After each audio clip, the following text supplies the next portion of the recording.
Salut à tous, aujourd'hui on se retrouve pour le 24e épisode d'ActuCube. Avant de commencer, j'aimerais vous remercier parce qu'on a passé les 600 abonnés sur ma chaîne et ça fait vraiment trop plaisir. D'ailleurs, si c'est toujours pas fait et que vous aimez mon contenu, n'hésitez surtout pas à vous abonner, ça me ferait vraiment trop plaisir. On est désormais sur la route des 1000 abonnés. Et aujourd'hui, c'est une journée assez spéciale, donc le jour où je tourne cette vidéo, c'est-à-dire le 13 novembre, donc la veille de la sortie de cette vidéo, ça fait exactement 2 ans que j'ai posté ma première vidéo YouTube, donc cette chaîne a officiellement 2 ans. Donc voilà, c'est un petit peu la fun fact, et sur ce, on passe à l'ActuCube.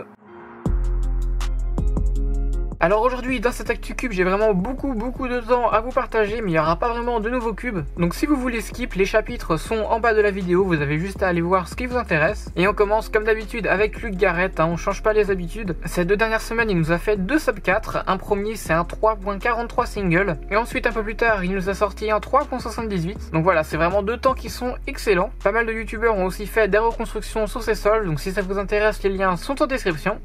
Ensuite, Natimon qui a fait un 5.72 DAO5 au 3x3. Ça n'a pas suffi pour doubler Max Park qui a littéralement tout explosé en un seul jour. Je vous en parle juste après. Il nous a quand même fait un 4.91 officiel, donc c'est un sub 5, c'est vraiment pas mal. Bien sûr, si la vidéo vous intéresse, le lien est en description.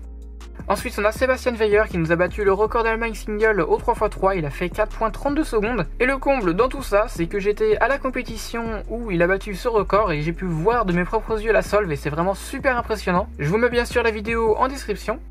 Et donc maintenant on va enchaîner sur tous les nouveaux records du monde qui ont été faits, il y en a 5, c'est vraiment énorme. On commence donc avec Zian Kanani qui a battu son propre record de moyenne au 2x2. On est passé de 1,06 à 1,05 de moyenne, c'est vraiment rien du tout, mais ça suffit du coup pour battre le record du monde. Je vous laisse aller voir la vidéo entière dans la description. Et maintenant on passe à Max Park qui a tout explosé. Il a commencé avec le premier tour de 3x3 où il a battu le record de moyenne en faisant 5.45 secondes DAO 5. Mais ça lui a pas suffi parce que juste après à la finale il s'est rebattu lui-même en faisant 5.32 de moyenne au 3x3. Et d'ailleurs dans cette moyenne il a un 4.54 single. Donc c'est vraiment abusé parce que sur l'espace de 2 semaines on a eu 3 sub 5 singles officiels. Je me suis pas renseigné mais je pense que c'est jamais arrivé. Et du coup il nous a aussi battu 2 autres records. Le premier c'est le record de moyenne au 4x4, il a fait 20.94 de moyenne, et il a aussi battu le record de l'AO5 en OH en faisant 9.34. Et du coup pour résumer, en un seul jour il a réussi à sortir 4 records du monde. Alors je sais pas ce que ça va donner dans les compétitions suivantes, mais je pense qu'il va littéralement écraser tout le monde, et je pense que ça en fait largement assez. 4 records en une seule journée, c'est vraiment abusé. Donc toutes les vidéos de ces records sont bien sûr dans la description. Et donc maintenant on va pouvoir passer au cube. Donc en premier, le GAN 12 est enfin disponible en vente, il est plus en précommande. D'ailleurs je l'ai commandé, donc l'unboxing va arriver prochainement. Et du coup pour continuer sur le GAN 12, on a Max Xiao qui nous a fait l'unboxing du GAN Maglev Elip. Donc si vous voulez avoir un avis, je vous laisse aller voir la vidéo en description.